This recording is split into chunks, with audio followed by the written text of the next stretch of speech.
अस्सलाम वालेकुम। आज हम प्रोनाउंस के हवाले से बात करने जा रहे हैं।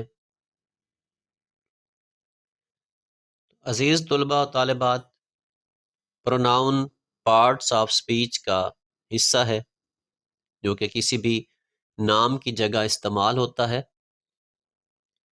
इसकी तारीफ अंग्रेजी में यूं की जा सकती है कि a pronoun is a word that takes the place of a noun.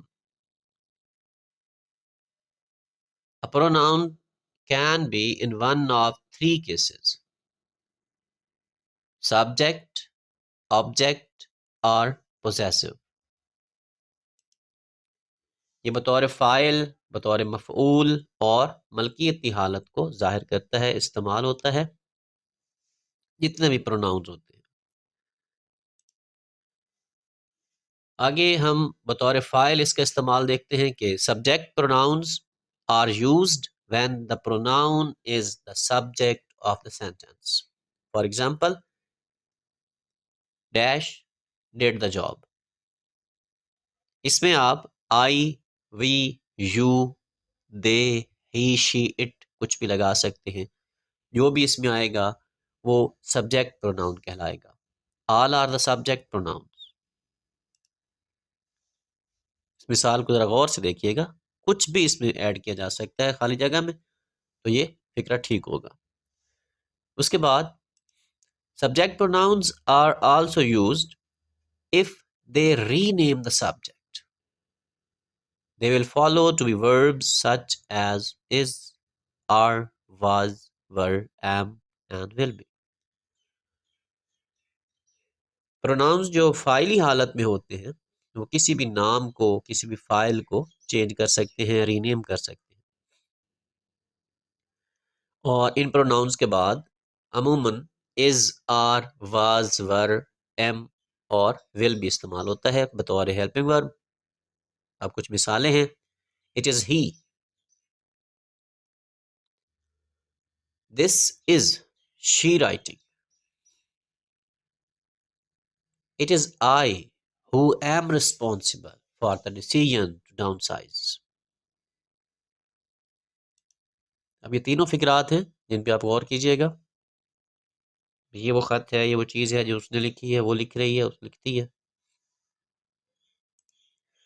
उसके बाद है जी object pronouns are me, you, him, her, it, us and them.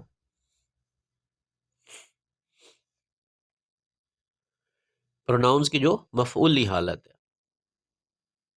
Object pronouns are used everywhere else direct object, indirect object, object of the preposition. अब यह मिसाल है कि are you talking to him, is he coming to play with us. क्या तुम उससे बातें कर रहे हो, क्या वो हमारे साथ खेलने आ रहा है? तो यहाँ पे हिम और अस जो है ये बतौर ऑब्जेक्ट प्रोनाउन इस्तेमाल हुए, क्योंकि ये आखिर पे आ रहे हैं। बाज़-औक़ात पहले भी आ सकते हैं, लेकिन ये ऑब्जेक्ट प्रोनाउंस है। इसके बाद क्लॉज की बात आ जाती है। A clause is a group of words containing a verb and subject. इसमें क्लॉजेस को समझने के हवाले से जो रूल्स इस्तेमाल होते हैं उसमें यह है कि strong clause can stand on its own. ऐसा मुरक्कब है अल्फाज का कि जो अपना मफहूम खुद अदा कर सकता है, इसे स्ट्रॉन्ग क्लॉज कहा जाएगा। मिसाल के तौर पे आई एम हंग्री, मुझे भूख लगी है, मैं भूखा हूँ। इस हवाले से आई एम हंग्री। फिर है कि she is feeling well today, आज वो ठीक लग रही है।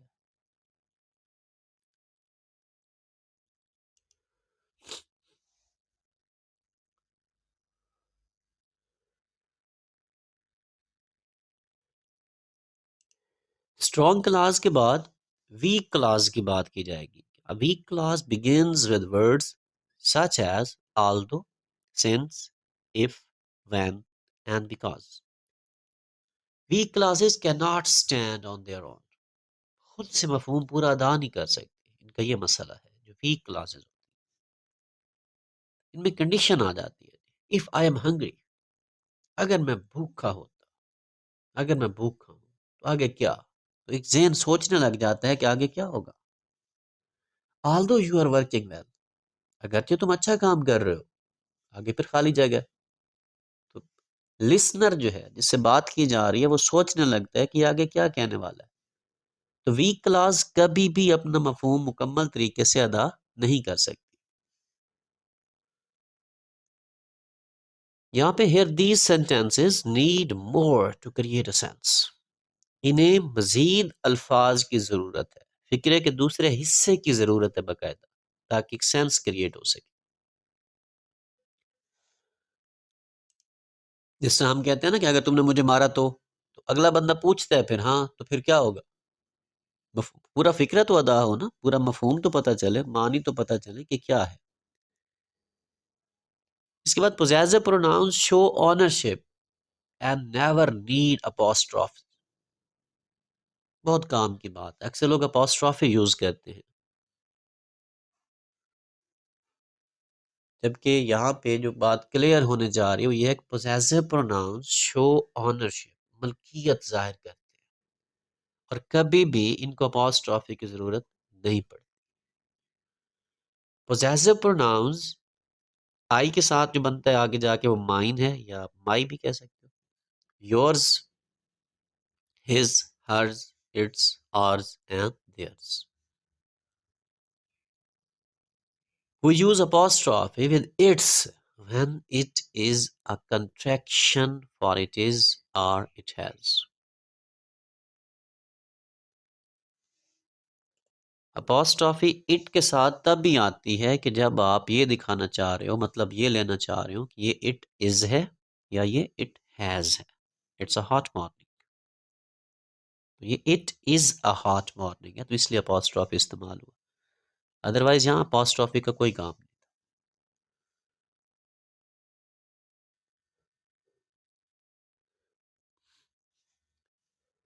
फिर है रिफ्लेक्सिव प्रोनाउंस।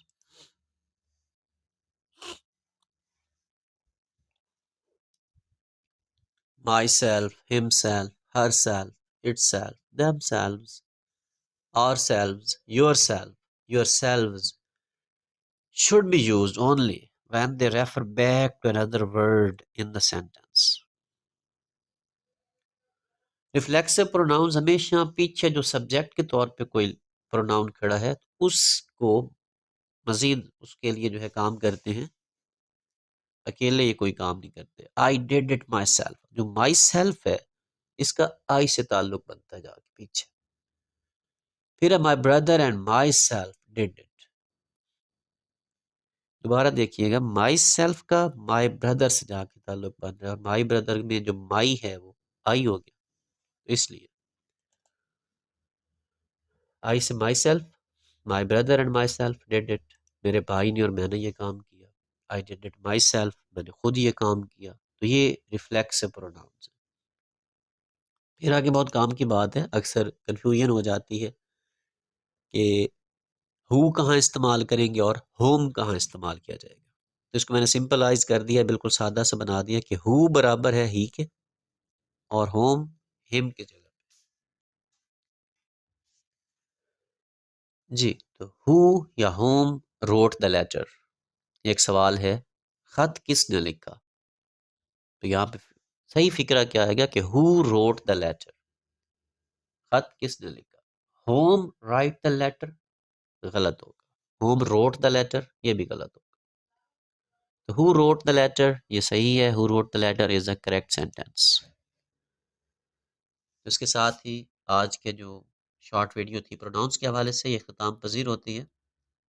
चैनल को सब्सक्राइब कीजिएगा, वीडियो को लाइक और शेयर कीजिएगा। मज़ीद मालूमाती वीडियोज़ के लिए जुड़े रहिए।